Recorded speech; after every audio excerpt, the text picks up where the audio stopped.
Una de las preguntas que tenemos acá se relaciona a esta cuestión que muchos de nosotros tal vez padecemos o vamos a padecer respecto a la relación o al vínculo, o cómo se ven afectados los vínculos y las relaciones en nuestra vida a partir de ciertas creencias, vivencias o experiencias de conciencia o espirituales que podamos tener. Y más de uno de nosotros pasó por esta cuestión de que mientras no se salía de la norma, estaba todo bien, con familiares, con amigos, con compañeros de trabajo, con personas incluso desconocidas, esas personas que podemos eventualmente conocer y con las cuales entablar, 2 minutos de charla o compartir horas, no importa.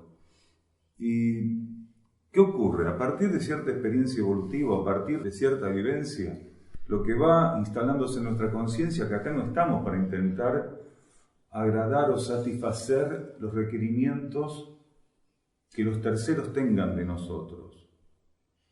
Aquí ninguno de nosotros está para eso. Sí estamos para intentar ofrecer a los demás lo mejor de nosotros. Sí estamos para intentar hacer lo correcto y lo necesario y de ese modo, en la medida que se pudiera, abrir un camino que quedara disponible para quien pudiera, en caso de que fuera necesario para él, también intentar transitarlo. Hacer lo que hacemos simplemente para la elevación de la vida planetaria, sin expectativa, para el único, para el todo. Pero dentro de eso, a medida que nos vamos ampliando y que vamos haciendo un trabajo de autoconocimiento y de expansión de conciencia, jamás debería estar esta, aunque más no fuera velada, intención de intentar satisfacer a otros respecto a las expectativas que tuvieran. En este caso, respecto a nosotros mismos. Creer lo que ellos creen, o vivir como ellos quieren que vivamos, o tener un sentido común que fuera común con el sentido común de ellos, que a veces ya no tiene nada de sentido común para nosotros, tener una lógica que a partir de cierta etapa, para los demás pasa a ser ilógica, del mismo modo que pasa a ser ilógica la lógica que aquellos buscan ofrecernos. Hay un grado de incompatibilidad inmenso en muchos sentidos, a medida que vamos haciendo este trayecto, a medida que vamos caminando. Lo único que no vamos a ser incompatibles con el resto de los seres es en la esencia que está en ellos. Y nuestro trabajo es para la esencia que está en los seres, no para satisfacer las demandas de la forma, las demandas del ego, las demandas de la personalidad, los requerimientos de la personalidad y del ego, que todos nosotros o lo pasamos o lo vamos a pasar. Sabemos que se pueden disfrazar y pueden ser bastante alterantes en cuanto a equilibrio, armonía, discernimiento. Si nosotros nos ponemos a atender las demandas propias o ajenas del modo que no corresponde, si mecánicamente sucumbimos intentando atender o asistir demandas que no tienen nada por sí mismas de válidas, sean propias o ajenas, vamos a estar gradualmente desvitalizándonos y alejándonos de la posibilidad de servir. Entonces, algunas veces comentábamos con compañeros en este lugar, compartíamos esto de que todos nosotros, a partir de cierto momento, estamos para hacer lo que otros no pueden, no para dejar de concretar lo que nos corresponde y quedar encapsulados por las limitaciones que otros tienen y que proyectan o que buscan proyectar sobre nosotros mismos. La mayor parte de las personas que están sentadas aquí no están sentadas aquí para compartir un ágape, para una peña, para ver si hay una rifa, vinieron para otra cosa. Quiere decir, de un modo u otro están haciendo lo que la mayoría planetaria no puede hacer o no tiene ni siquiera nociones de que tiene que ser hecho. Entonces esto requiere, para todos nosotros en distintos grados, dependiendo de la situación en particular, requiere de firmeza, requiere de entrega, de alineación, de armonía, de equilibrio, de sintonía para poder ser sostenido. Porque para más de uno de nosotros puede ser una prueba fuerte estar ante el requerimiento de una familia o de amigos o de compañeros de trabajo o el requerimiento que está implícito en la sociedad misma a medida que nos vamos moviendo dentro de los parámetros o el paradigma que la sociedad ofrece momento a momento. Era abrir esta charla con lo que esta pregunta está dejando, así como incógnita, como una especie de angustia por parte de la persona. No tenemos que ceder ante los requerimientos de quienes no entienden por qué hacemos lo que hacemos. Que esto nos sirva como una prueba de templanza, como una prueba para sostenernos en dirección a lo que sabemos que es correcto, hacia esa luz que todos estamos buscando a partir de un cierto momento, que nos sirva para sostenernos, que nos sirva para templarnos, que nos sirva porque más adelante no van a ser solamente cuestionamientos vagos o limitados. Más adelante la situación planetaria, con su contexto, con su magnitud, con su característica, se nos va a presentar como un gran escollo para poder sostenernos en esto que de un modo u otro cada uno de nosotros sabe que tiene que hacer y hacia lo cual se tiene que encaminar. Entonces, estamos acá para hacer lo que otros no pueden. Esto no significa que tengamos que sentirnos más que ellos, pero esto significa que claramente hay una diferencia entre aquellos que no pueden hacer lo que estamos haciendo y nosotros mismos. Entonces, esto no tiene que ver con sentirse más ni sentirse mejor. Esto tiene que ver con saber que esto solo puede ser hecho. Esto que en cada uno de nosotros puede tener una connotación o puede querer decir algo diferente. Esto simplemente puede ser asumido por aquel que lo está viviendo profundamente. Algunos nos van a cuestionar nuestras creencias sin entender que no se trata de creer. Se trata de algo que es una vivencia profunda, inmensamente profunda, que no tiene que ver con una creencia. Aquí nosotros no estamos defendiendo creencias. Esto no tendría sentido. Lo que está ocurriendo en muchos de nosotros, o en la mayoría de los que estamos acá, es genuinamente estar experimentando una vivencia que no puede ser transferida, una vivencia que no puede ser explicada, una vivencia que aquel que le está cuestionando no puede ni siquiera percibir en su magnitud más básica si no está listo para eso. Para nosotros no tiene que ser una cuestión de confrontación o de intentar convencerlo. Aquí no estamos para convencer a nadie. Si gastáramos nuestra energía para intentar convencer a aquel que no está listo para algo, realmente no habríamos sentado una diferencia entre aquel y nosotros. E insistimos no por ser mejores o peores, sino por ser diferentes. Por haber entendido que llegamos a esto que llegamos después de un proceso de expansión de conciencia, de un proceso evolutivo, de algo que ni siquiera para la mayoría es claro. Cómo lo fuimos resolviendo, cómo lo fuimos transcurriendo, cómo lo fuimos instalando en nuestra conciencia, pero de hecho está instalado, fue transcurrido y lo estamos viviendo. Tenemos que tener muchísima paciencia para con aquellos que nos exijan lo que es imposible exigir, no solo nosotros, a nadie. Nadie puede pedirle al otro que funcione como él funcionaría. Nadie puede pedirle al otro que haga lo que él siente que tiene que ser hecho si aquel otro todavía está distante de esa posibilidad. Muchísima paciencia, no tolerancia, como a veces sentamos la diferencia, no tolerancia. El tolerante es como un volcán en ebullición, no se sabe cuándo va a explotar, sino verdadera paciencia. Quiere decir, lo que va a resultar de una capacidad de sintonía, de comprensión profunda, de alineación, de aspiración interna, de vocación interna en nosotros. Entonces de ahí va a surgir la paciencia, ¿no? De un verdadero sentido de humildad, no fingido, sino genuino, de saber que somos una pequeña partícula que está descubriendo su camino cósmico, su realidad cósmica, y que la mayoría de las partículas con las que comparte este universo planetario están ajenas a eso. Entonces realmente somos una minoría que es muy entendible que no seamos comprendidos, porque impera un carácter mayoritario en esta humanidad y en esta cultura que componemos, que está muy lejos de esto que nosotros sentimos, incluso como algo natural. Estas cosas que nosotros sentimos, estas cosas que nosotros buscamos, no tienen ya nada de natural. Quiere decir, son realmente supranaturales, responden a aspectos ocultos de la naturaleza, del propio individuo y de la naturaleza del propio planeta y de la naturaleza del cosmos. Quiere decir, la supranaturaleza cósmica, planetaria e individual. Entonces, nosotros lo vivimos como algo natural, como la consecuencia natural de nuestros razonamientos, de nuestra búsqueda, de nuestra óptica, de nuestra participación. Insistimos, sin saber cómo llegamos hasta acá, porque el análisis que podemos hacer para definir el por qué llegamos hasta acá es pobrísimo, porque realmente no es por eso, eso solamente es la cáscara. Llegamos hasta acá porque en esencia, en conciencia, en sustancia, y ocultamente nos fuimos preparando durante encarnaciones para estar en este momento, en esta situación planetaria, participando de ella como lo estamos haciendo. Incluso la conciencia de aquel que vivió lo que hubiera vivido es muy pobre para definir, realmente es muy pobre para definir el por qué y el cómo llegó hasta donde está. Solo sabemos que estamos. Entonces esa es la vivencia más preciosa que tenemos, que la lógica y el consciente izquierdo, el raciocinio, el razonamiento, el análisis y la comparación no sirven para explicarnos realmente y profundamente por qué, pero de hecho lo estamos viviendo. Quien no puede comprender realmente todo y cada uno de los motivos, todos y cada uno de los motivos por el cual vive lo que vive, cómo lo vive, mucho menos va a poder convencer a otro.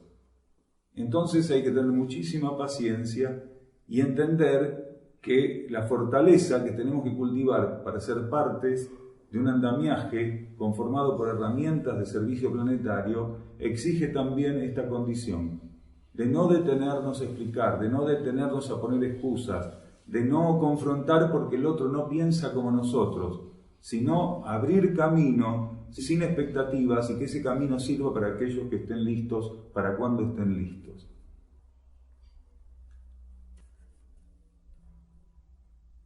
Curiosamente, hoy venía planeando no hacer ninguna pregunta a pesar de tener infinitas preguntas para hacer. Tengo la sensación de que me expongo cada vez que hago preguntas o comentarios.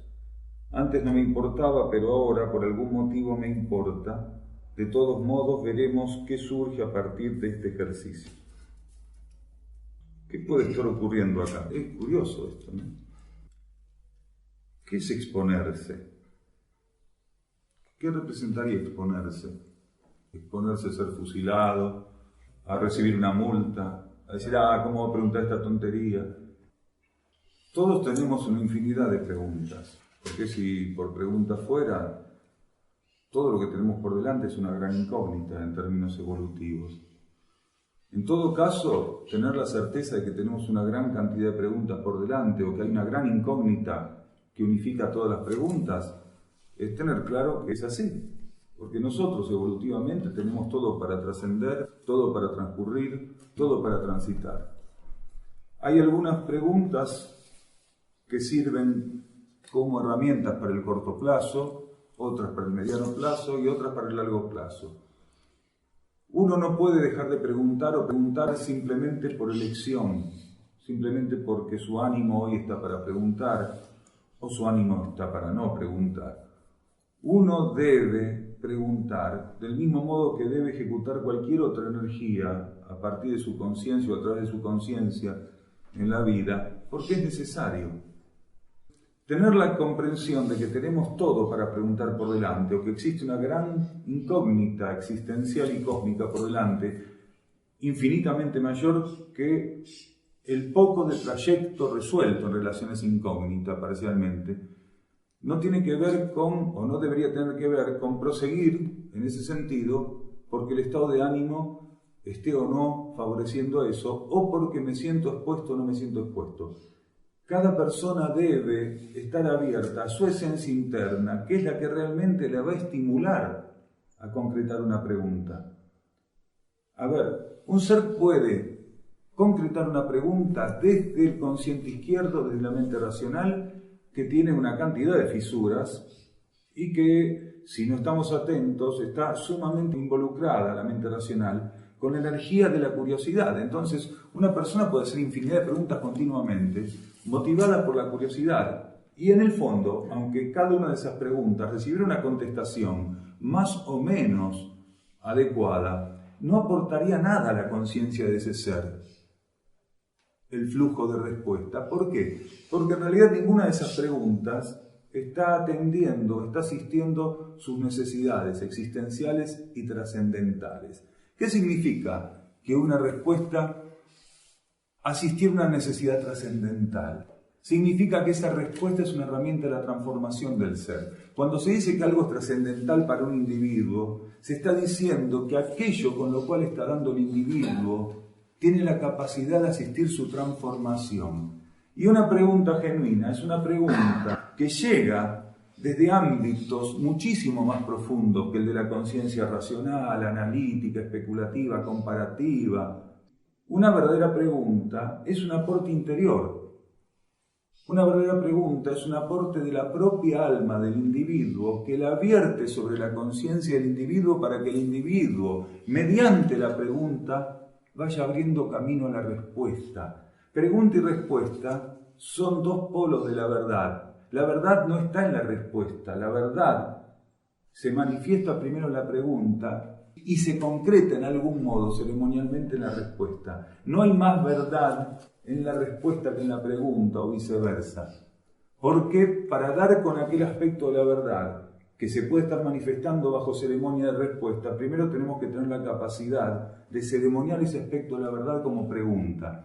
Ninguno de nosotros tendría que tener el prurito de no pregunto porque puede ser una tontería, no pregunto porque me expongo, no pregunto porque hoy mi ánimo no está para preguntarlo, no pregunto porque sé todo. Ninguno de nosotros sabe todo, ninguno de nosotros es un total ignorante, ninguno de nosotros debiera entrar en este juego. Cuando un ser participara de un ámbito como este, lo principal que debería estar presente en él sería un estado de distensión o, por el contrario, de tensión justa, ni flojo que no suene la cuerda, ni tirante que se corte o se rompa. Un estado de tensión justa, un estado de equilibrio en la medida que pudiera, un estado de armonía en la medida que pudiera, que estuviera a su alcance esa experiencia. Entonces, relajadamente, distendidamente, abiertamente, sin pretender tener una expectativa, sin pretender que haya una respuesta a la medida de lo que su mente concreta o racional estuviera exigiendo, o sin pretender que no necesita ninguna respuesta, porque muchas personas que han pasado por estas charlas, pensando que no tenían nada para preguntar, a lo largo del tiempo, a lo largo de una recta histórica, una línea histórica, nos han dicho, hoy se me han contestado un montón de preguntas que no sabía que tenía.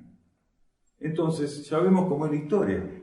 Cuando estemos respondiendo a una convocatoria de la energía o de la vida, como puede ser esto o cualquier otra, donde, como la vida tiene esa habilidad de hacerlo, podemos encontrar respuestas, porque la vida tiene la capacidad de darnos respuestas en todos lados, tenemos que estar abiertos, distendidos, tanto para tomar la respuesta, aunque no la preguntáramos, aunque no llegáramos al contacto de la respuesta por haber hecho una pregunta, como todo lo contrario, ser herramienta de consulta, porque las respuestas no son solamente para el que pregunta, las respuestas son para la vida y para cada uno de los que la componemos. Por eso hay personas que dicen, yo no pregunté nada, no tenía intención de preguntar nada y me voy con respuestas. Porque precisamente aquel que está abierto, al momento de preguntar, es una herramienta más amplia que aquello que de excluyente tiene la personalidad y el ego por sí mismo. Una persona que está en sintonía, alineada, y en la cual puede revelarse una pregunta, puede estar preguntando por otro que está encapsulado, por otro que está conflictuado, por otro que está en ese momento desalineado, desarmonizado, y no puede dar con la energía de la pregunta que está necesitando, porque la está bloqueando, mientras que aquel otro que está distendido pasa a ser una herramienta de la vida, coloca la pregunta para el que la necesita. Porque de eso se trata el verdadero sentido de cooperación que debería existir entre los seres que ya están viendo una realidad mucho más amplia que la personal y que se están volcando al beneficio universal y a la cooperación universal. Siempre estar un poco más abiertos, que no tenga que ver con estados de ánimo, o podría ser que la persona tenga miedo al ridículo. Me expongo mucho, dice. Tal vez tiene miedo al ridículo. Y la sensación de ridículo no tiene que ver con hacer preguntas o no hacerlas, con recibir o no respuesta, sino con lo que uno siente frente a un determinado tipo de energía a través de algo que no está resuelto en él. Porque la sensación de ridículo tiene que ver con lo que no está resuelto en nosotros, no tiene que ver en sí con el que tenemos enfrente. El que tenemos enfrente o lo que la vida coloca enfrente, sea una persona, una situación, sea una coyuntura cualquiera, solamente es una herramienta para que nosotros podamos de algún modo purificar aquel paradigma que transitoriamente se está expresando en nosotros, transitoriamente, y a partir del cual y desde el cual hacemos nuestra experiencia evolutiva, quiere decir evolucionamos. Entonces tenemos que estar más distendidos, no tener miedo al ridículo o no tener miedo a exponernos, cuando en realidad el miedo no es un buen consejero nunca, jamás es un buen consejero el miedo. Es una frase muy interesante porque tiene muchas aristas para verse. La persona tiene que tener una capacidad de estabilidad y de paciencia muy particular para hacer aquello que en términos positivos o correctos está previsto para él o desde él, para con el planeta, para con la humanidad, ¿no? Esta inestabilidad que padecemos los seres humanos, esta inestabilidad, esta falta de estabilidad que padecemos, nos lleva a situaciones como estas. No poder sostenernos de un modo estable y terminamos haciendo el mal que no queremos y terminamos también sin hacer aquel bien que quisiéramos hacer. Porque esta condición inestable de la conciencia humana lo lleva continuamente a esa experiencia. Y eso que está dicho en esa frase, eso que está definido en esa frase, define de un modo u otro la condición humana. La condición humana es así. Entonces, del único modo en que nosotros podemos ir trascendiendo lo que esa frase está representando para la humanidad es dejar de ser, en la medida que cada uno pueda, víctima de la naturaleza humana y acercarnos a esto que mencionábamos hace un rato, que es la supranaturaleza presente en cada uno de nosotros, quiere decir, la condición espiritual e interna.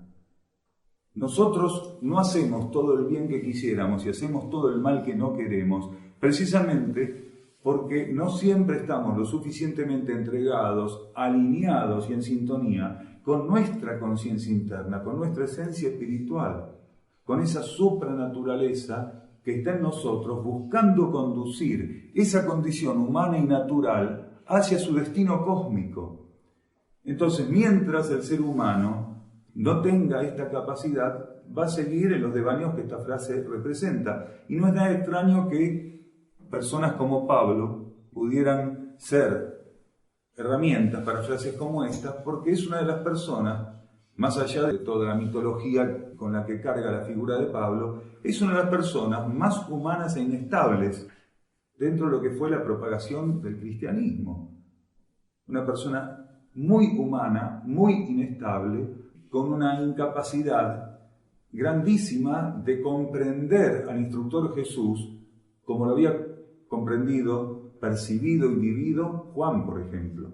Pablo, precisamente, es la persona ideal para ser la herramienta de esa frase, porque era humano desde el tuétano hasta los pelos, era humano en todos los sentidos, era absolutamente humano en sus funcionamientos, doctrinariamente humano, doctrinariamente religioso. Mientras que Juan era la esencia de la doctrina, Pablo era la letra de la doctrina. Mientras que Juan era la comprensión de la esencia del instructor Jesús, Pablo era el adorador del hombre Jesús, de aquello que había revestido al Cristo. Entonces no es nada extraño que ocurra este tipo de cuestiones. Entonces deberíamos estar atentos para ir subordinando esta naturaleza humana a la supranaturaleza. Pedro con su conciencia era capaz de ofrecer las bases para la instalación o la sujeción de la doctrina. Fue fundamental en ese sentido. Pablo lo que hizo fue ser el pregón, el histérico pregón de la doctrina. Pablo era como un pegote, o sea, si se pasaba por al lado de él era inevitable recibir el sermón, recibir toda la cuestión. Pedro era la persona sobre la cual descansaban las responsabilidades de implantar una energía. Después, los desvirtuamientos, después los desvíos, eso tiene que ver con los hombres que fueron ligándose a la estructura de la iglesia o que confundieron lo que era una iglesia en realidad, la iglesia original. Pero Pedro tenía esa capacidad de implantar energías y de asistir el sostén de esas energías. Pablo era como un correcaminos, él tenía que moverse llevando esta cuestión para todos lados. Pablo sirvió de ese modo precisamente porque los destinatarios de la acción de Pablo eran ultrahumanos,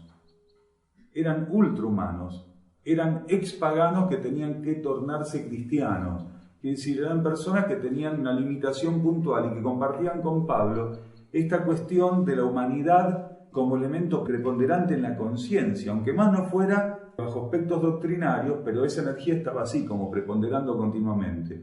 Entonces, nadie mejor para los paganos, para instalarle la adoración de la figura del instructor Jesús, que un personaje como Pablo. Sin Pablo no hubiera trascendido las fronteras de Roma el cristianismo, porque hacía falta alguien con esa naturaleza. Lo que ocurrió después es que no estuvo dada la capacidad por parte de quienes se tornaron prosecutores de esa energía de elevar el patrón y de transmutar lo que a veces es necesario transmutar cuando se utiliza para instalar ciertas cosas, ¿no? Se fue complicando la situación. Juan era un esenio en conciencia. Era un esenio en conciencia, Juan. Y tenía un contacto de tipo crístico por sobre todos los demás apóstoles. Juan tenía esa condición.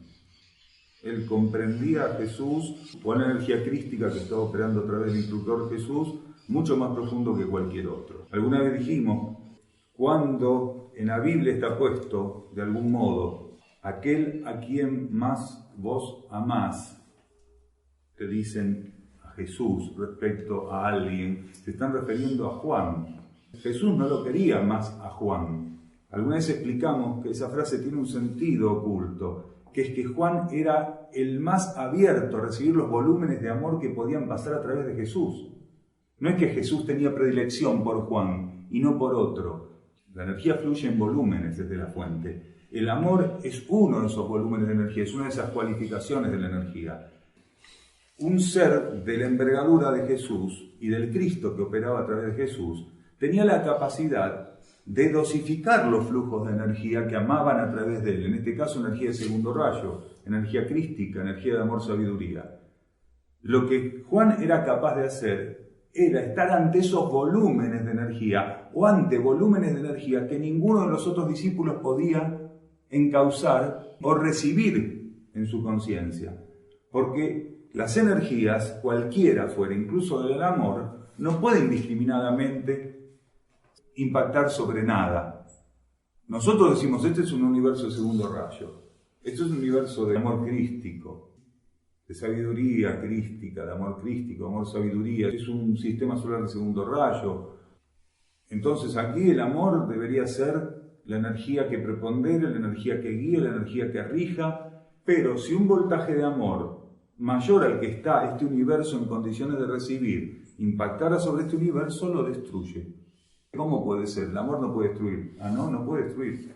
Nosotros creemos que este universo planetario, con sus condiciones, o este sistema solar, es el máximo espejo, captor de amor que puede existir en el cosmos. No, es uno de las miríadas de espejos que son impactados, que sirven como receptores de energía de segundo rayo, de amor, sabiduría.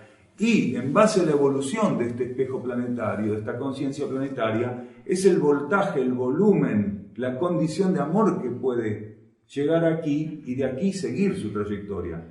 Entonces, lo mismo ocurría entre el instructor Jesús o el Cristo y sus discípulos. Había algunos que podían recibir voltajes de amor para los cuales estaban preparados y otros no.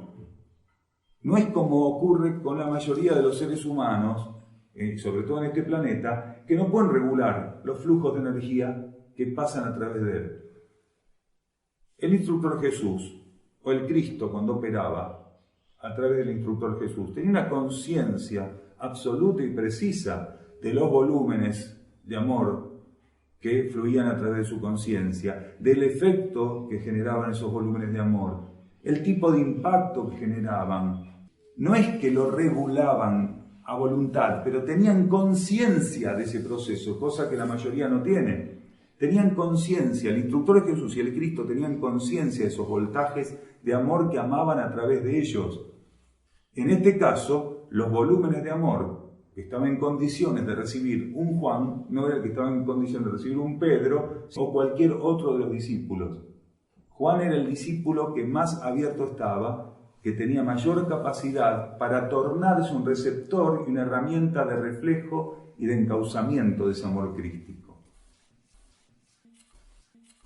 Hay una multiplicidad de ópticas respecto a esta situación, de la crucifixión al papel de Judas. Así Jesús fue o no un representante más allá de que hubiera sido crucificado. ¿Qué importa si fue crucificado o no fue crucificado en relación a que fuera o no un representante? La energía crística era precisamente representante de la jerarquía crística, la energía crística que operaba a través del instructor Jesús, era representante de la jerarquía crística. Quiere decir, de esa falange, de ese linaje crístico jerárquico que opera en distintos grados en el cosmos como operan otras líneas jerárquicas. La Tierra recibió un representante. El comportamiento humano operó sobre la herramienta de ese representante, como folclóricamente está definido. Lo crucificó, quiere decir, lo mató, lo despreció, no lo reconoció plenamente en su función, sino a través de algunos pocos. En ese sentido, la Tierra tiene un representante y lo va a seguir teniendo hasta que un gran ciclo de manifestación se cumpla, porque la energía crística, a través de ese representante, no depende de una crucifixión, que es un hecho material. Quiere decir, las condiciones materiales no limitan la vida interna, ni limitan la acción de la energía, ni limitan el plan de la energía. Lo que la humanidad en su conjunto recibe o gesta a través de la crucifixión es precisamente simbólicamente su actitud o la actitud que venía teniendo ante los ofrecimientos cósmicos o ante los ofrecimientos superiores que había recibido. Quiere decir, en su mayoría rechazo y siempre aceptación por medio de una minoría. Lo de Judas estaba absolutamente previsto.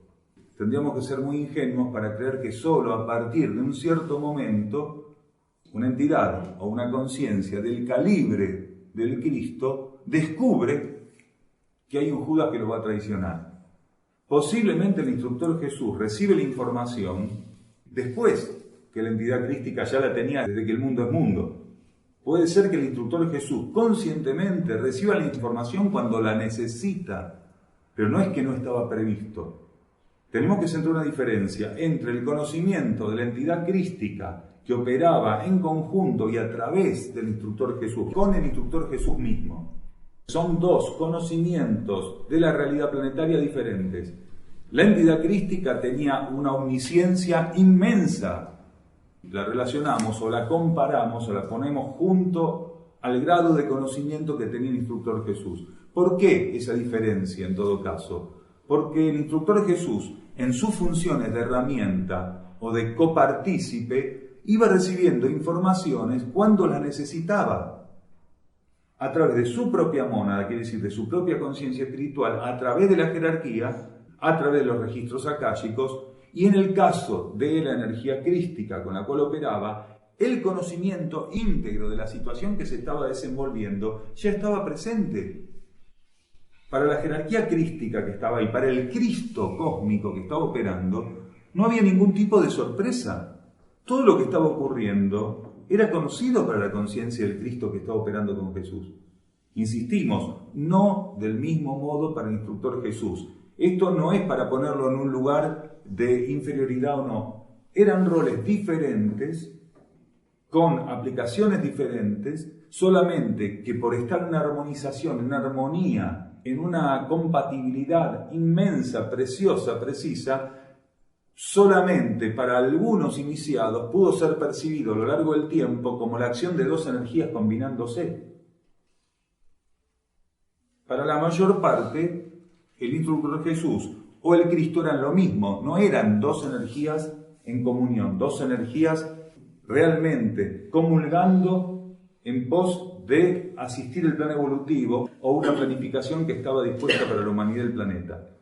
Entonces estamos hablando de dos elementos que solamente a partir de cierta etapa y por un conjunto de iniciados, eran muy pocos los que en ese momento lo sabían, algunos esenios, algunos iniciados en otras partes de Asia que comprendieron esa combinación, pero de modo general pasaba desapercibida para todo el mundo.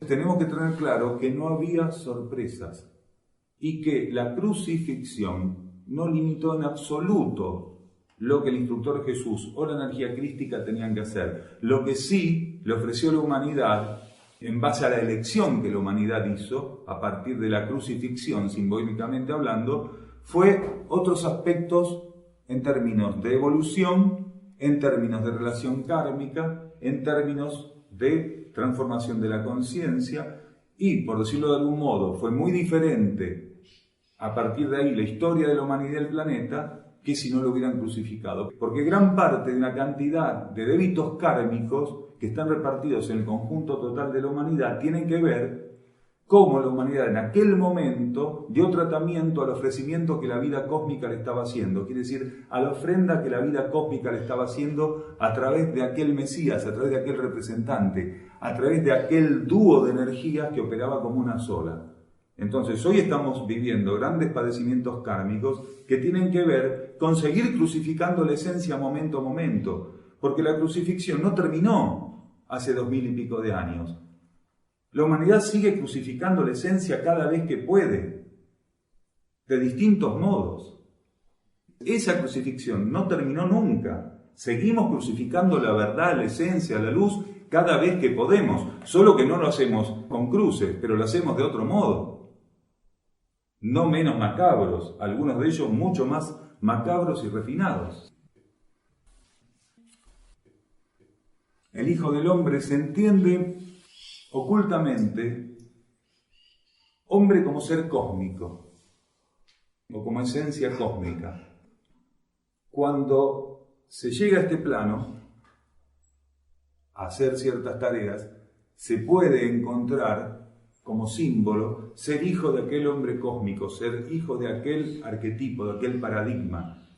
El arquetipo humano, el hombre, no tiene que ver con esta miseria humana que de un modo u otro todos vamos experimentando e intentamos trascender.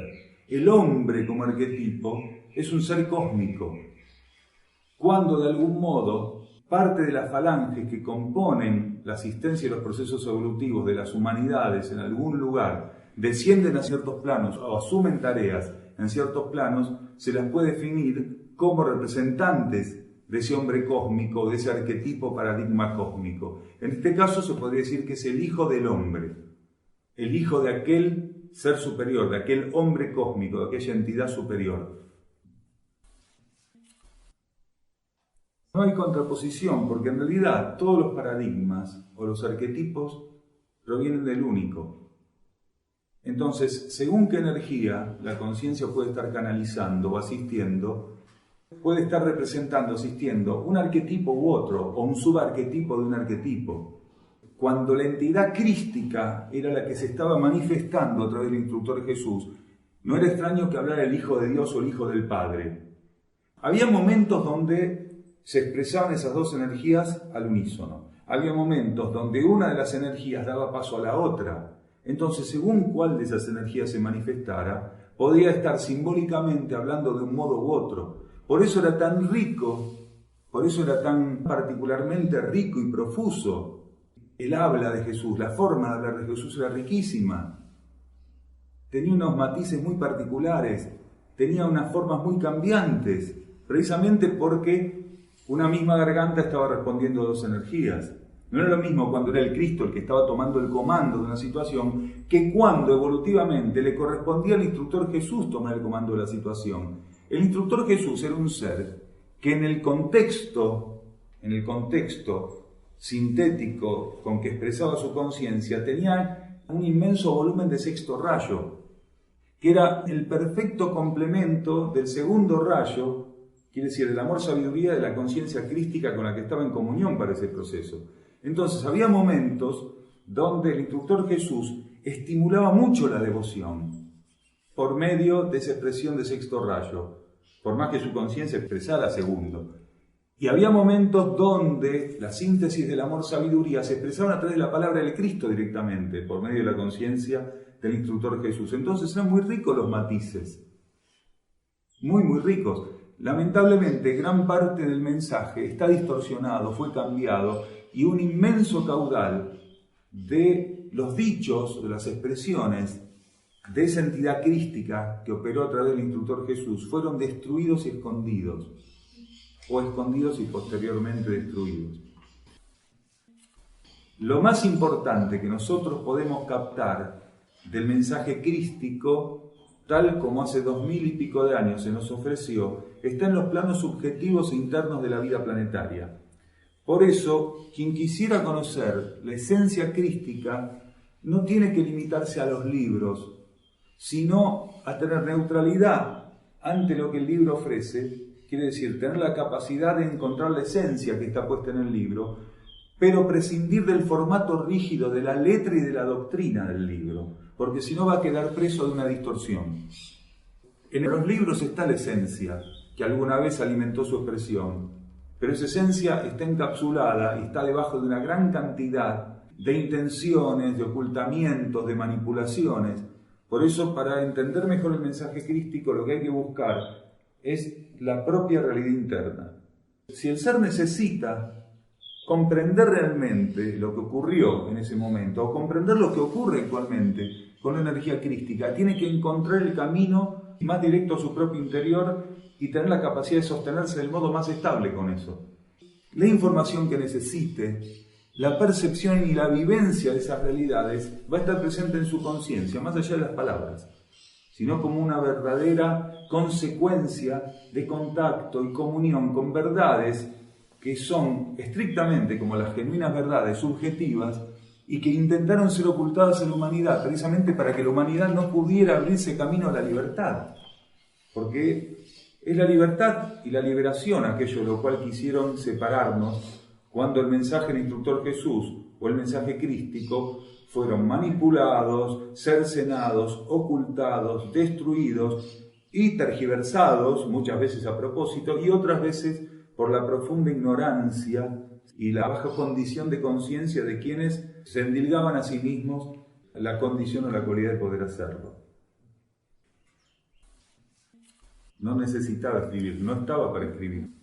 Sabía, pero no se dedicaba a escribir. Lo que él estaba intentando en esa época, lo que hizo y lo que realmente lo logró, fue esto. En aquel ámbito del planeta, había libros tal vez como no había en ningún ámbito, salvo en Asiria, en Caldea, en Babilonia, donde la escritura, ya fuera en papel o en arcilla, eran muy comunes. Quiere decir, de escritura estábamos hasta acá en el planeta en ese momento. Hacía falta quien pudiera sintetizar el conocimiento más allá de lo teórico, del papel, de la arcilla, lo que él le estaba mostrando al grupo humano en el cual estaba implantando la semilla crística y estaba abriendo camino, era que ya estaban las cosas escritas, que en todo caso había que cumplir con la ley, porque la ley estaba claramente escrita, solo que no la cumplían, o la manchaban, o la ocultaban, o la interpretaban los sacerdotes y los rabíes a propósito, de modo erróneo, para poder sostener aquello que estaban sosteniendo y para poder proseguir en ese engaño. Entonces él se dedicaba a vivir la ley y no a escribirla, porque simplemente en muchas de las discusiones o los debates de los que participó, él se hacía presente y no les estaba revelando nada nuevo, solamente le decía, la ley dice tal cosa, no la estás cumpliendo. O sea, no hacía falta que dijera algo nuevo, aunque lo nuevo también estaba emergiendo por medio de su conciencia y su palabra. Pero lo primero que hizo fue decirles que no cumplían con la ley. A partir de eso les mostró que ya no era tiempo solo de cumplir con la ley, sino que era tiempo de interpretar la ley de otro modo y entender que esa ley, que incluso no había sido interpretada, era expresión de leyes superiores que ahora tenían que ser reveladas a la conciencia humana y sí, en la medida que se pudiera, respetadas, sintetizando el respeto que la faz o la manifestación anterior de la ley no había recibido por parte de la humanidad. Quiere decir, no solo señaló que la ley no estaba siendo cumplida, sino que reveló que había nuevas leyes, nuevos aspectos de la ley que tenían que ser reconocidos, sostenidos, expresados, experimentados y que eran el camino hacia lo nuevo, el verdadero camino. Por eso él dijo algo tan simple, ¿no? Como que era el camino hacia el único. Nadie va al Padre sino a través de mí. Entonces, ¿él qué estaba diciendo? Ese es el camino. Estaba revelando cuál era la síntesis del conocimiento. Es que no hace falta que una persona sepa en lo profundo. Las personas tienen que ir cumpliendo con los aspectos de instrucción que en cada ciclo le competen. Para cada uno de nosotros cumplir con la ley o tratar de concretar lo que el camino evolutivo está ofreciendo es diferente. Una persona no necesita, alguien que está engañando, que está matando, que está especulando, que está distorsionando, no necesita tener realmente, ni lo tiene seguramente, la capacidad de ver en profundidad cuál es el daño más profundo o realmente cuál es la cuestión de fondo de todo eso. Porque no le interesa, no es ese.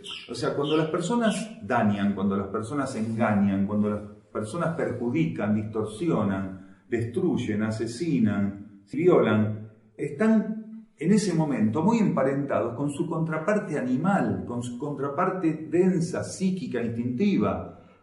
Realmente ahí no importa si tienen o no conciencia de fondo de lo que están haciendo, porque en realidad están tan en ese momento ligados a la parte instintiva y material de la vida, a la parte materialista de la existencia, y responden tan compulsivamente a eso, que jamás las personas que están en ese tipo de situación tienen verdadera conciencia de lo que de fondo están alejándose, o qué cosas están de fondo dejando de lado, o qué cosas no están cumpliendo. Realmente quienes empiezan a percibir lo que hay de fondo detrás de las acciones, detrás de los pensamientos, de los sentimientos, detrás de la participación en la vida, son los seres que empezaron a diferenciarse de esos movimientos masivos, instintivos, ordinarios, compulsivos en extremo a veces, masificantes. Entonces realmente el que empieza a ver las cosas de fondo es aquel que se empezó a despegar. Mientras el ser está involucrado tan fuertemente en los aspectos más groseros del materialismo, de la instintividad, de la compulsividad, en una encarnación, de las cosas de fondo no sabe nada. Ni que le den un libro para enterarse de eso van a seguir sabiendo nada, porque va a ser letra muerta para ellos. Entonces es muy importante entender. Creo que la última vez que repetimos esto fue hace muy poco. Las fuerzas involutivas, la fuerza de la oscuridad, las fuerzas disuasivas, no saben de qué nos alejan, no saben qué es la luz. Lo que sí saben es que en cierto momento no les correspondemos al tratamiento que nos están proponiendo. Quiere decir, las fuerzas disuasivas lo que quieren es generar respuesta en el otro. Lo que hacen es atacarnos o impactar en nosotros buscando respuesta. No tienen idea qué es la energía crística, qué es el Buda, qué es el espíritu, la esencia, la conciencia, la luz. No tienen idea. ¿Por qué? Porque están circunscriptas como energías a la contraparte más densa y más limitada de la existencia, que es el plano psicofísico. Están ahí. Lo que sí saben es que en ciertos momentos no las alimentamos, no le vamos a dar la parte del león que ellas requieren para seguir alimentándose, seguir creciendo y tener esa energía o tener esa potencia con la que se manifiestan. Y estas personas son un poco ese funcionamiento. No saben nunca, jamás, de qué se trata en esencia y como trasfondo lo que están haciendo. Porque están abocados compulsivamente, instintivamente a satisfacer aquellos aspectos que están sin pulir en su conciencia, en su personalidad, y le dan rienda suelta y los canalizan de ese modo. A partir de cierto momento uno sabe que ni siquiera tiene que gastar plata en culpar, hablando en lenguaje vulgar. Sí son responsables, porque todos somos responsables de lo que generamos, todos somos responsables de lo que decimos, todos somos responsables de lo que sentimos, de lo que pensamos, de aquello a lo cual o para lo cual entregamos nuestra conciencia material, quiere decir de las obras de las que participamos o no participamos. Quiere decir, somos verdaderos responsables. Un ser no queda eximido de responsabilidad. ¿Por qué? Porque momento a momento, en cada tramo evolutivo que vamos transcurriendo, la energía continuamente nos está estimulando para que veamos el camino recto y la luz más adelante. Entonces, continuamente hay una responsabilidad en hacer lo que hacemos, respondiendo por identificación a la propuesta que las fuerzas involutivas están ofreciéndonos, o por el contrario, refractar eso o limitarlo y buscar alinearnos y entrar en sintonía con nuestra esencia interna, con nuestra conciencia espiritual. En cada tramo, en cada momento, acorde a lo que cada ser es, esa propuesta de no desviarse está siendo dada. Cuando el ser está en un proceso de inmadurez muy grande, que su conciencia interna no puede asumir de modo directo, lo hacen las leyes. La ley de karma siempre pone elementos que le permiten al individuo, bajo ley de libre albedrío, elegir lo correcto o lo incorrecto. Está ahí continuamente, en esos momentos donde su conciencia interna todavía no está lo suficientemente despierta, recibiendo por parte de la ley de karma, recibiendo por parte de esa ley, los elementos sobre los cuales determinar su libre albedrío y aprender a demostrar que su discernimiento gradualmente va funcionando y que el positivismo se va instalando en su existencia. Entonces siempre somos responsables. Culpables, en realidad el término culpable es un término jurídico más que nada. Todos somos responsables de cuál es el tratamiento o de qué modo participamos o fomentamos que las situaciones o las coyunturas tengan uno u otro carácter. Realmente responsables. Y no nos olvidemos que dos individuos están puestos en una coyuntura que tienen que resolver en conjunto y sin embargo el grado de responsabilidad para cada uno va a ser diferente, porque no hay dos seres que tengan el mismo nivel evolutivo ni que tengan la misma experiencia evolutiva. Y aunque una coyuntura sirviera para que 100 personas, 200 o 1.000 millones estuvieran ahí siendo puestas a prueba, cada una resultaría de esa experiencia o saldría de esa experiencia cargando con distintos niveles o índices de responsabilidad. Entonces, para algunos kármicamente, la decisión que hubieran tomado, si fuese indebida, sería muy diferente. Para algunos sería más suave la responsabilidad kármica, mientras que para otro, que hubiera, por decirlo así, fortificado la decisión de aquel, sería mucho más drástica, porque en términos evolutivos, posiblemente este otro tendría mayores experiencias o estímulos para no estar tan desviado. Quiere decir, no aprovechó lo que kármicamente se le dio. Entonces, a la hora de tener responsabilidades dentro de lo que es el índice kármico, de lo que son débitos o réditos, cada ser, aunque haya participado en situaciones aparentemente idénticas, va a estar con un índice de responsabilidad pendiente diferente. Nosotros, para orientarnos, porque esto es medio difícil, porque decir un número de dimensión o decir en tal lugar, vamos a tratar de ubicar esto del siguiente modo. No quiere decir que sea simple, pero es más accesible para todos nosotros. Lo que tenemos más o menos experimentado en distintos grados, quienes estamos aquí, es que hay una esencia espiritual en cada uno. En esa dimensión espiritual, en esa dimensión monádica, cósmico-espiritual, cósmico-monádica, es donde está polarizado en este momento esta entidad, donde está polarizada esta entidad crística. Quiere decir, concentra su energía en el mismo nivel donde nuestra conciencia monádica o donde nuestra conciencia espiritual está activa. En algunos momentos, como hace 2000 años, fue necesario que se polarizara, quiere decir, que descendiera y concentrara su energía en el plano incluso etérico-físico, en el plano mental, en el plano emocional. Quiere decir, llegar a actuar directamente a través de una herramienta en este plano. En este momento no serviría a la humanidad que se repitiera aquella misma experiencia de que el Cristo encarnara a través de un instructor, fuera Jesús o cualquier otro.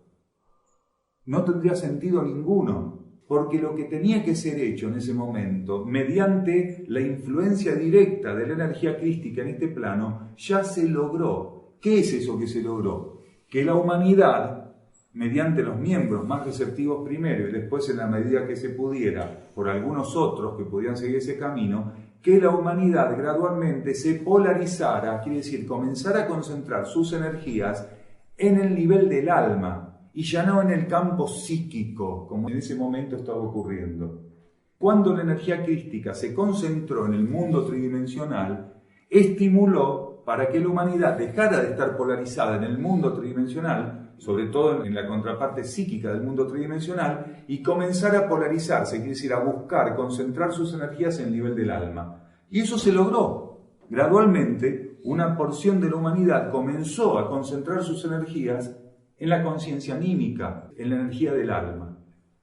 Cuando esto vino sustentándose, cuando esto vino a resultar como una plataforma hasta la actualidad que fue increciendo, el trabajo de esa energía crística ya no encuentra sentido en estimular lo mismo porque fue concretado en alguna medida. Entonces, ¿qué hace?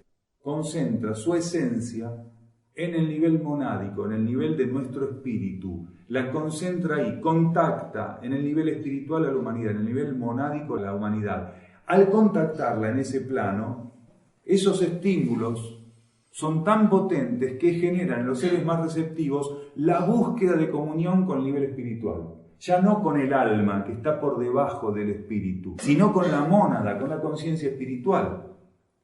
Entonces, en este momento, quien quisiera buscar la esencia crística operando, tiene que buscarla en la esencia de su propia mónada, en la esencia de su propio espíritu. En ese plano está operando con la humanidad.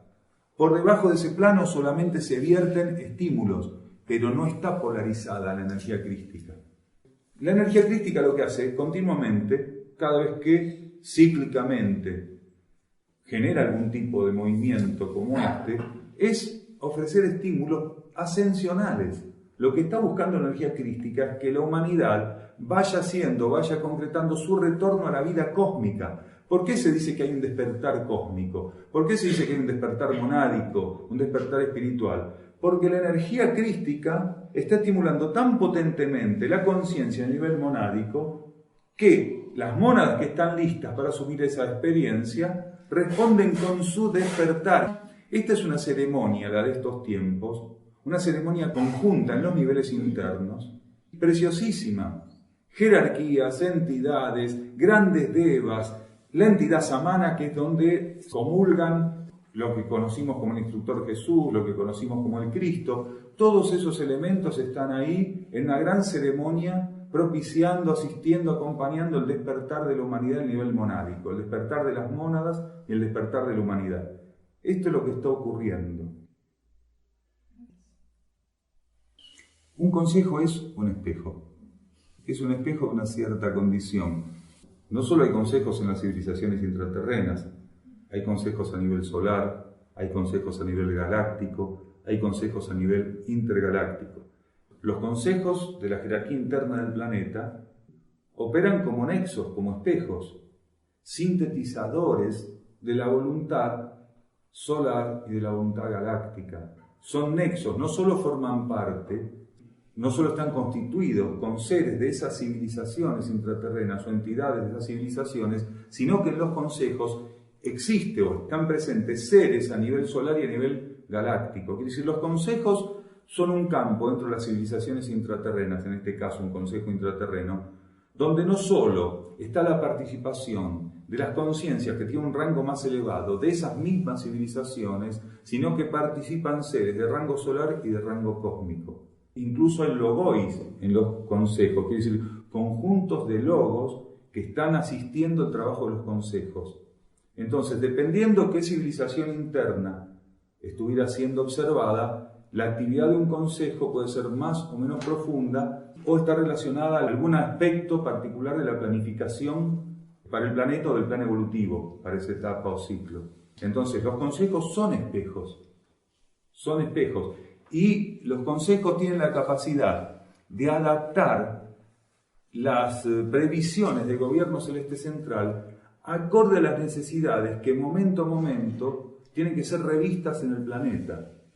Los consejos realmente son como fusibles, adaptadores de lo que está planificado desde el gobierno celeste central para ciertos ciclos o etapas planetarias, o, si son consejos de otra naturaleza, a nivel sistémico, junto con jerarquías extraterrestres y solares. O sea, los consejos forman parte de eso. Quiere decir, la contraparte de esa planificación, que tiene que ser asistida por una civilización intraterrena, en particular ligada a ese consejo, la contraparte de esa asistencia que tiene que asumir esa civilización, pasa como energía por el consejo. Porque si no pasara por el consejo, o no pasase por el consejo, esa civilización tendría dificultades para entender de qué se trata esa replanificación. Entonces el consejo forma parte de un marco mucho más amplio de reobservación de lo que tiene que ser revisto o tratado a nivel planetario, a nivel solar. Es uno de los elementos indispensables.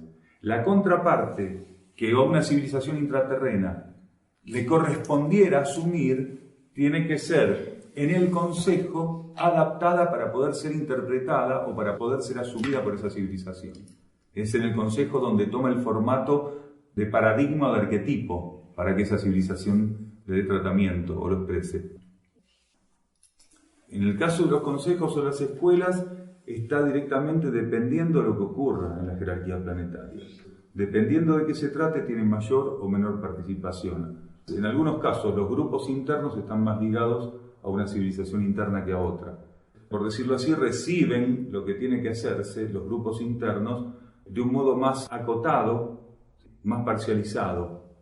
Del modo universal o global se le da tratamiento en los consejos. En los grupos internos llega ya de un modo más acotado, más definido cuál es la participación de cada grupo interno en relación a lo que tiene que ser hecho. Y en relación a las escuelas es un proceso que es meramente cósmico y monádico.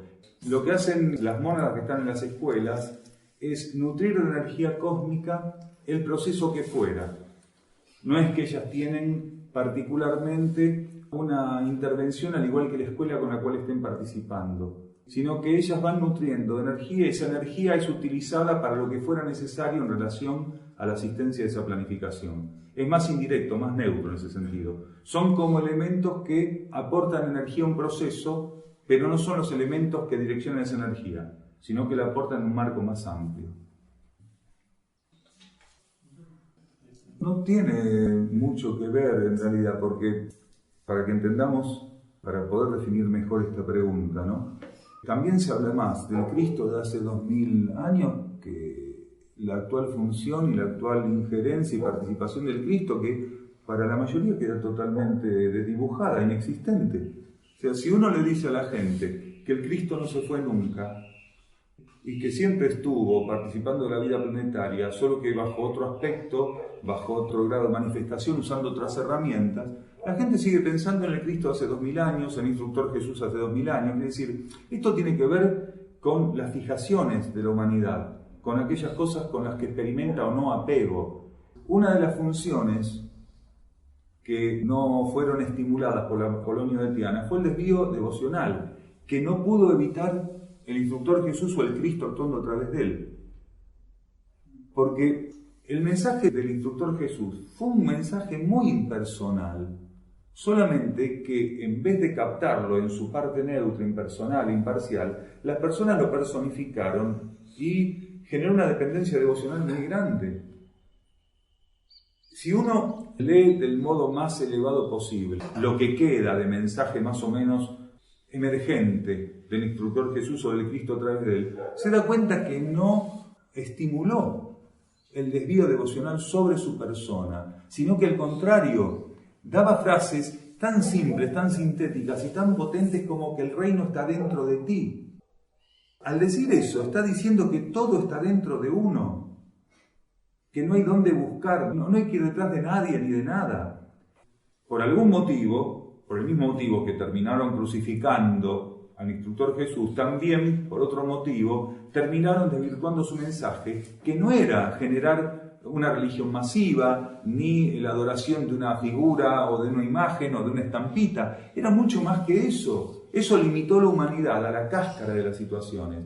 Apolonio tenía un trabajo muy diferente que hacer, de una condición muy diferente. Su presencia en la materia tenía que ver con el acomodamiento de patrones electromagnéticos, con cuestiones que tenían que ser ajustadas en el patrón etérico físico, astral y mental, en términos materiales, pero no con esta tarea que el instructor Jesús asumió, que era una tarea diferente, muy diferente. Apolonio hizo lo que hizo como un complemento de lo que había ocurrido un tiempo antes, no como algo diferente, sino como un complemento, como lo que realmente hace la jerarquía cada vez que está operando, complementa lo que ya está hecho. A veces esa complementación requiere de transmutaciones tan grandes o de cambios tan rotundos que para aquellos que están apegados se ve como una destrucción o se ve como algo traumático. Pero para la jerarquía, todo lo que se va manifestando ciclo a ciclo es complementario o complemento de lo que ya se dio. Solamente que hay que tener una capacidad de desapego, de neutralidad, de impersonalidad adecuadas para eso.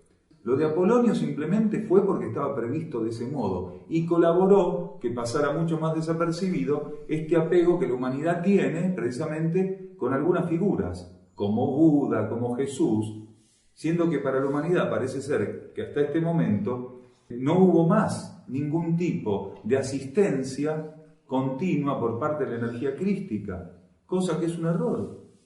Al contrario, nunca hubo una presencia y una actividad tan potente de la energía crística como hoy lo hay en el planeta.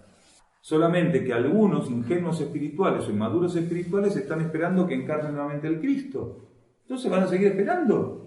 Pero esto no quiere decir que la conciencia crística no esté operando potentemente. Quiere decir que algunos inmaduros espirituales están esperando que aparezca con una túnica, con la corona de espinas, en sandalias, arriba un burrito. Si apareciera así, termina en el Borda, o termina en un hospital neuropsiquiátrico. Pero es lógico. Igual que hace la gente que, si es espiritual, tiene que ir con túnicas por la calle. Dice, no, como los hindúes. Pero los hindúes andan con túnica porque es su cultura andar con túnica. Si esos mismos maestros hindúes hubieran nacido acá, andarían con un jean. No andarían con una túnica. Nosotros somos así, de darle importancia a los elementos cuando no lo tienen.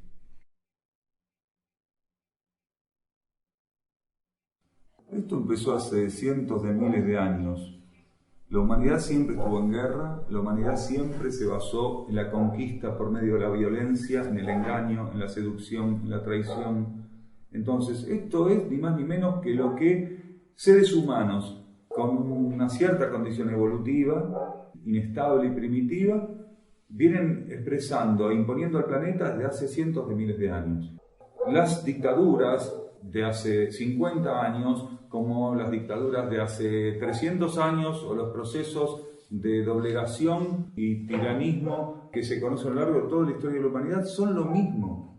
Son los seres que no han encontrado su propia esencia interna y buscan, mediante la toma compulsiva de posiciones y materia, el bienestar. Entonces, esto es lo que ocurrió siempre. No importa si fue en Perú, si fue en Argentina, si fue en la dictadura de Franco, si fue con Videla, no importa eso. Tenemos que verlo de un modo más profundo y amplio. Es la resultante de una mayoría que siempre ha respondido exclusivamente a la materia como verdad y la verdad como materia. Entonces tienen compulsividad por el poder, por la posesión, por la satisfacción compulsiva de deseos y de comodidades. Entonces esto es lo que ocurrió siempre. Cada vez que encontramos enquistado alguna forma de poder, como la que vos estás describiendo, esto es lo que está detrás, ninguna otra cosa. Hay muchos seres que antes de encarnar se ofrecen internamente para vivir experiencias traumatizantes como parte de su experiencia evolutiva. ¿Por qué? Porque en algún momento, conociendo del otro lado del mostrador cierto tipo de cosas, es cuando, llegadas ciertas encarnaciones o participaciones en medios planetarios, van a poder asistir y colaborar mejor para neutralizar esos efectos. Tanto enfermedades como torturas, como situaciones traumáticas o pruebas realmente muy contundentes, a veces son asumidas por el individuo como un aprendizaje. En otros casos ocurre también que es tan inmenso el desequilibrio kármico, algunos seres padecen situaciones sin que necesariamente las hubieran planificado internamente o sin que necesariamente formaran parte de lo que evolutivamente aún les toca transitar o algún tipo de saldo kármico. Muchas personas han padecido tortura o situaciones traumáticas o de pánico o situaciones de alto impacto sin que kármicamente les correspondiera. Esas personas, cuando termine este ciclo de transición planetario, van a ser depositarias o destinatarias de algunos aspectos de la ley kármica, de la ley evolutiva superior, pues un aspecto que es casi compartido entre una y otra ley, que se llama ley de compensaciones. Esa ley le va a permitir, en términos evolutivos, revertir cualquier cosa que hubiera pasado innecesariamente ese individuo, o ese grupo, porque puede ser un grupo, una nación, y capitalizarlo en términos evolutivos. Lo que pudo haber sido innecesariamente lo termina capitalizando evolutivamente. Entonces ahí opera la ley de compensaciones. Pero hay una gran cantidad de personas que están recibiendo los débitos kármicos que generaron. Tienen que asumir los débitos kármicos que generaron al estar ante la tortura, al estar ante cierto tipo de situaciones. Esto es muy delicado, ¿por qué? Porque se puede sacar de contexto y se puede decir, no, este hombre está a favor de la tortura. No estoy a favor de ninguna tortura, es terrible. Lo que estamos diciendo es que tenemos que ver las cosas con una amplitud inmensa, inmensa. Porque a lo largo de la historia de la humanidad, esto de torturar, de matar, de engañar, de tomar posesión mediante el abuso de poder o de la fuerza, ha sido común. Algunos a veces están de un lado y a veces están del otro en ese tipo de maniobras, en términos kármicos. Entonces, mientras la humanidad siga animalizada, mientras la humanidad siga con esta instintividad compulsiva, mientras los seres humanos en su mayoría crean que tener es ser mejor y que si no tenés sos peor, y que sos lo que tenés y en el volumen de lo que tenés, y que tenés que tener materia a disposición y poder digitarla, manejarla para poder tener una posición predominante, estas situaciones se van a seguir dando. ¿Por qué se enquistan en el poder los dictadores? ¿Porque son patriotas? No. ¿Por qué buscan compulsivamente extenderse algunos imperios o naciones imperialistas? Para favorecer al mundo. Algunas engañan a sus miembros, que decía, a sus ciudadanos, diciendo que no, que lo hacen para ayudar al mundo, como Estados Unidos o como Rusia. Pero en realidad es una búsqueda de poder compulsivo. Y esto es ancestral. Esto es ancestral, ocurrió siempre.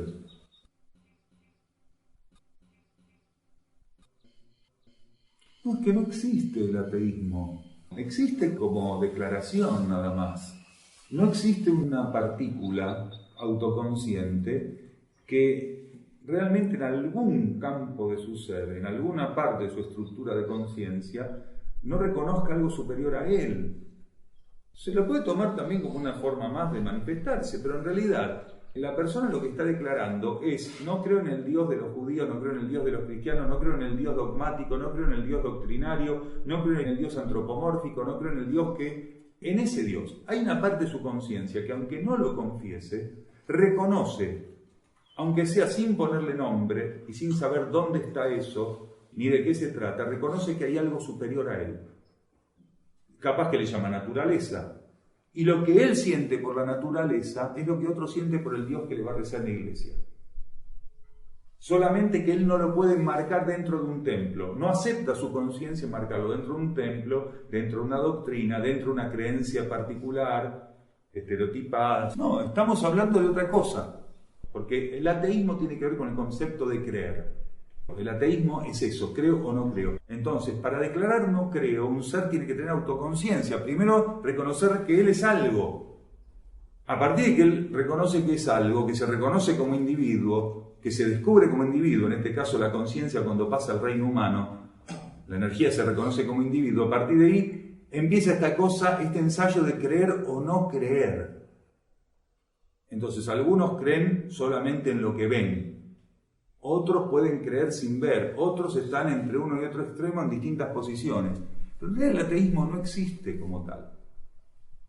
Solamente que el ateo cree que no creer en Dios es no creer en cierto tipo de elemento superior a sí mismo.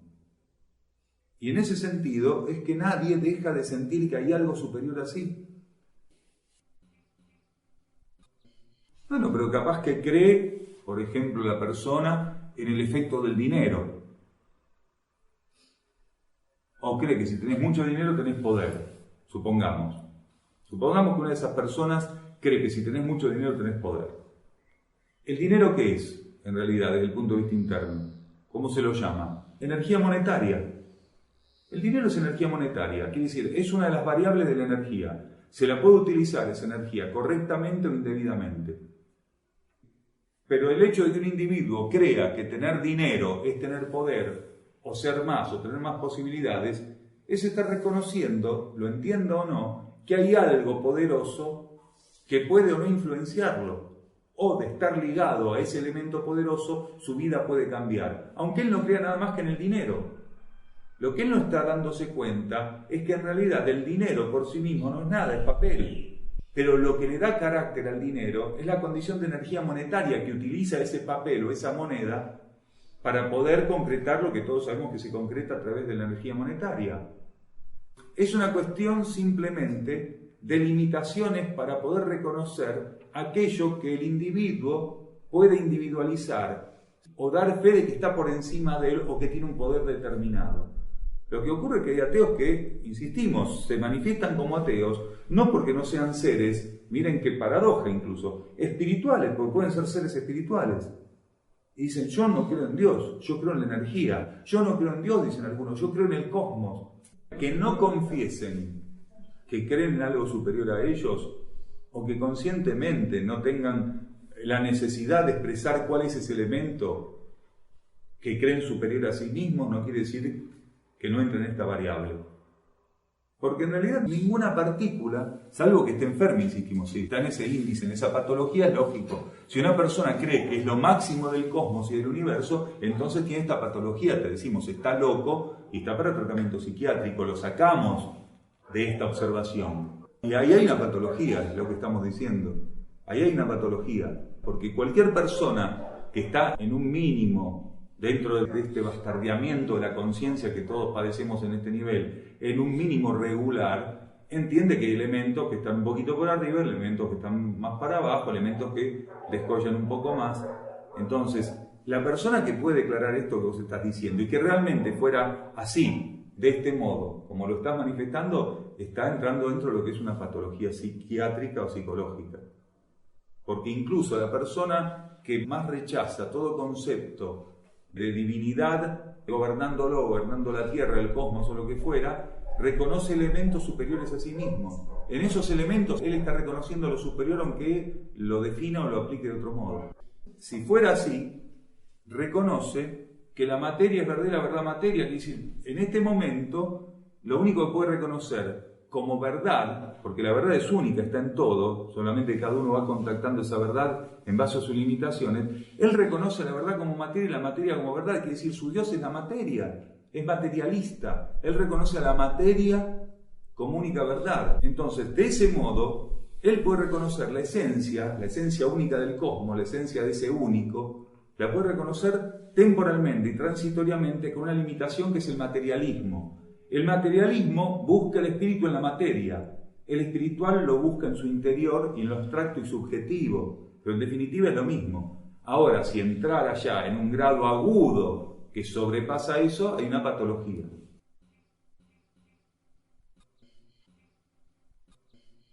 En realidad, los escritos que ya no existen daban pistas de todo eso. Jesús se pasó gran parte de su vida con los esenios, así que no hay mucho misterio en ese sentido. Los autores aparte, porque eso es más subjetivo, lo que cada autor quiera poner. De los elementos autorales de los últimos años para acá, no vamos a hablar, porque eso hay mucha manipulación. Estamos hablando de los documentos que de aquellas épocas para acá pudieron recuperarse. Tanto los manuscritos del Qumran como los evangelios apócrifos que están ligados a esos manuscritos dan referencias puntuales, en algunos casos más o menos subjetivas, de dónde estuvo Jesús y qué estuvo haciendo. Lo que Jesús hizo fue mantener su ligadura y su participación con el grupo esenio. Él era un esenio. Lo que no explica muy bien esos manuscritos y que no queda nunca claro porque en realidad al pueblo judío de aquella época no le convenía que quede muy claro, era que los esenios tenían muchos grados y distintos índices de penetración y participación en la sociedad judía. Entonces, cuando se habla de esenios, a veces equivocadamente, se habla de seres que cultivaban el silencio, seres que trabajaban con cierto tipo de ceremonias y que participaban puntualmente de un modo muy particular en la vida planetaria. Ese sería el centro de la espiral, pero la espiral, abriéndose, permitía que hubiera esenios en distintos grados de participación en distintas funciones del pueblo judío. En realidad se sabe imprecisamente sobre los esenios. Sí se sabe que Jesús participó del grupo central, del grupo interno de esenios, del grupo que trabajaba bajo leyes de claustro, del grupo que trabajaba de un modo muy cerrado. A ese grupo él perteneció y se formó dentro de ese grupo. Su trabajo con las leyes, su trabajo con los escritos sagrados y esa efectividad que tenía a la hora de enfrentar los rabí venían de la instrucción que había recibido. Aparte de su proceso evolutivo, aparte de su percepción, a partir de cierta instancia ser canal de la energía crística, que no es poco, aparte de todo eso, él tenía una formación concreta respecto a toda esa cuestión. Una formación muy concreta. Siendo un jovencito ya estaba instalado en los esenios, ya vivía con los esenios, y los mismos esenios lo acompañan a los 30 años al Jordán a bautizarse. Él va con esenios. Los personajes que narra la Biblia, que lo acompañan, son en realidad esenios que lo acompañan. Él está saliendo de todo un proceso iniciático vivido con los esenios a asumir fuera del clan esenio asumir en términos externos fuera, ¿no? Porque él seguía siendo un esenio para los esenios, asumir una tarea, tal vez la tarea más grande que había sido revelada al grupo esenio. Porque en realidad la tarea crística es una tarea del grupo esenio. No es que él se retira de los esenios. Él ocultamente siempre fue un esenio haciendo su tarea. Quiere decir, era la consecuencia natural de su formación y participación esenia. Él no dice corto mano, corto fierro, no soy más un esenio. Él siguió siendo un esenio. Sale de ahí, vive el bautizo en el Jordán, pasa por un proceso iniciático donde entra en contacto con la energía crística en el mismo Jordán y asume dentro de su rol de esenio, su participación de la conciencia esenia, algo que ningún otro esenio estaba capacitado evolutivamente a asumir. Era la consumación de la participación esenia en el planeta. De hecho, décadas después, se disuelven los esenios en el plano material. Quiere decir, fue la consumación de la expresión esenia. Un siglo después, prácticamente los esenios no quedaba nada, estaba todo desfigurado. Entonces, esa fue la consumación. Y él participó, se formó, y gran parte de su forma de tratar las situaciones tenía que ver con la instrucción que había recibido de sus maestros esenios. Gran parte de lo que él transmitía era parte de lo que había recibido también en el trato dentro de la comunidad esenia. Lo que ocurre es que todo eso se intentó taparse por todos los medios, primero por el pueblo judío y después, bueno, por todos los intereses creados que tuvieron alrededor de eso. Los esenios veían en la doctrina judía, aparte de tener sus propios conceptos filosóficos y doctrinarios desarrollados y a la luz interna expuestos, los esenios tienen la capacidad de encontrar en las escrituras lo que los judíos convencionales, volcados a las escrituras, no encontraban. Y él incluso estaba por encima, de un modo más profundo todavía, en la instrucción espiritual, en la comprensión de la vida planetaria y de la energía. Y todo eso era una cuestión para él, estaba instalado en él. Recibían, de un modo muy reservado, aspirantes que vinieran guiados espiritualmente de otras partes del mundo conocido de ese entonces. Si un ser con suficiente condición espiritual llegaba a las puertas del grupo esenio y terminaba siendo parte de la comunidad esenio, de los esenios, y la condición del pueblo judío, una condición muy particular, por eso la energía ancló ahí y no ancló en otro lado, como un grupo, como la expresión de un grupo interno planetario, como la expresión también de una civilización interna planetaria. Gracias.